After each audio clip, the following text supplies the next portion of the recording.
Okay, best time to meditate. So I said generally morning is good to meditate, or midday, or going to bed. Having said that, meditate a regular time each day is better than saying, oh, I'm going to do it in the morning, then it doesn't work for you. So pick a time that works for you. And the reason why it was good in the morning is because you've got a clear mind from the night's sleep. It helps set you up for the day. You're starting your day with something positive, clearing your mind out, ready to deal with the day. I do that. Is it that? Yeah, so in terms of meditating or doing any type of like morning practice before eating, it's just basically because your whole system's then empty. So it's just a lot, you're not thinking about your digestion. Well, you might be, because you might be hungry, but you're not kind of fullness feeling.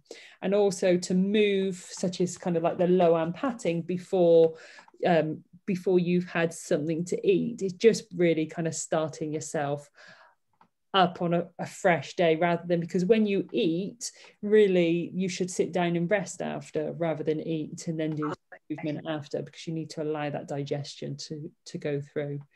What about drinking, like water or water? Green tea? So some practices where they don't have caffeine or meditating, just so you just haven't got that stimulus in the body. I can't say that if I've had a cup of tea or not had a cup of tea, whether it makes a massive difference to my meditation, to be honest. But in terms of like yoga practice in the morning, I've done it without eating before, or just having like something small like a banana or nuts, or a couple of nuts, rather than having like a big full meal or big breakfast and then doing a practice and you've kind of got that bloatedness, and as I said, the digestion system's not working properly. And in terms of going to bed, and Jenny was talking about when she goes to bed, that there's certain meditations that we talked about this in previous courses, that when you meditate, suddenly like answers appear, you become very creative.